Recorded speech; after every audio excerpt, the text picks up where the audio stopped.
why are you the right person to take over this role? Well, it's a very unique role. It's a special role. There's nothing like it in sports or anywhere else, really. I think this role really hits on two things that motivate me to my core, and those two things are competition and building things. In terms of competition, this role delivers in, first of all, let's talk about on the field, which is what we're here for. The NFL has never been more competitive than it is right now on the football field, especially if you look at our division. I think we are not only in the most competitive division in football right now, but probably in the history of the NFL. And then equally important to me and exciting to me is off the field. The competition in the NFL right now, we've got to compete with teams that are owned by multi-billionaires. These days they can tap into private equity investment, and they're also getting hundreds of millions of dollars from municipalities and cities and states in order to build new stadiums. Now, we don't have any of those things at our disposal right now.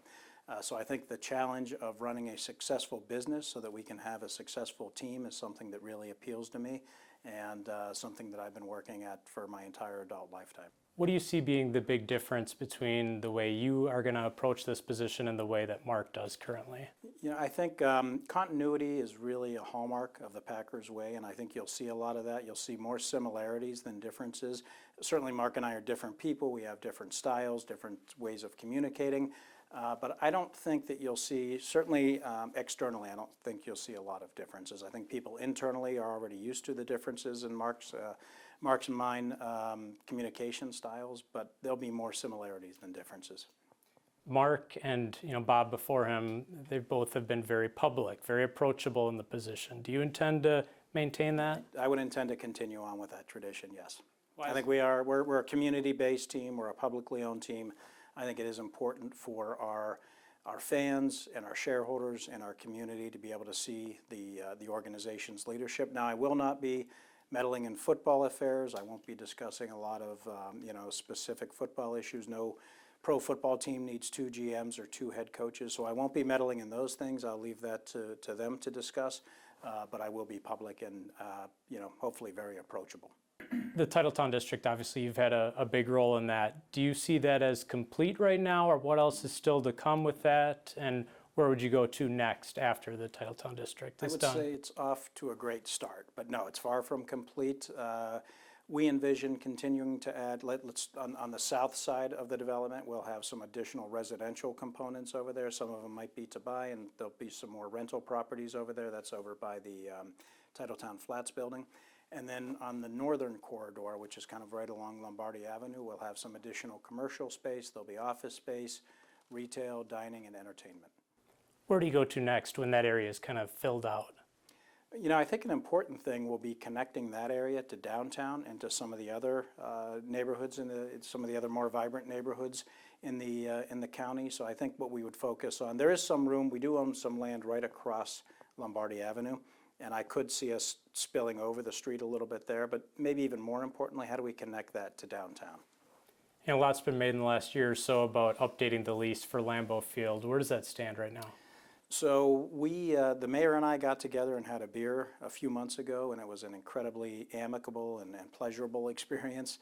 And we decided to pause negotiations and discussions to get through the draft. It was really important that everybody involved collaborate during the draft, and so we did that. What I'd like to do now is that we also just hired a new general counsel a few weeks ago. I'd like to bring that person up to speed, and if the mayor's up for it, maybe grab another beer and see if we can't kick off those discussions and see if we can't make a little more progress this time around. Is there any reason for concern? No, I don't see any reason for concern. We still do have several years left on the lease. Our thought was it would be nice to get it done sooner rather than later, because there are a number of very significant investments we'd like to make in this building. Those investments are 20-year investments. We're not going to be able to make those if we only have 5 years left on the lease. So we'd like to get it done sooner rather than later so we can get back to kind of our master plan of ensuring that this building remain not only iconic but also state-of-the-art.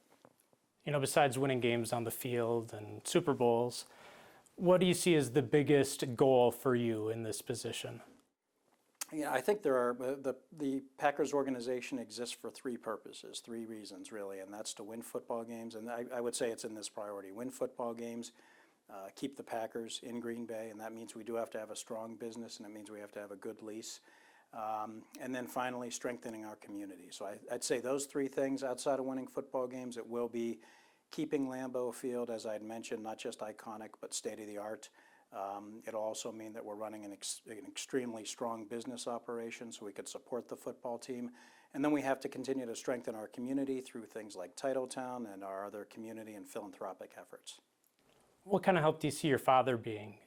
Whether that's, when you're growing up, just being around him, or as a resource right now?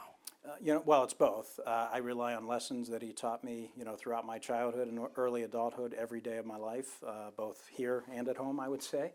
And then I talk to my dad probably about 2 nights a week when I'm driving home and just bounce things off him and get advice from him. So he is definitely one of the most, or probably I don't want to upset my wife, so I'm not going to say the most influential, but he's certainly among the most influential people in my life.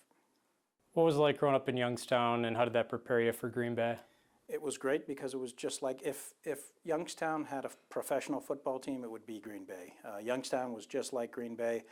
I grew up with beautiful summers, cold winters in Youngstown. Like Greenbay, we had an absolute love affair with the game of football.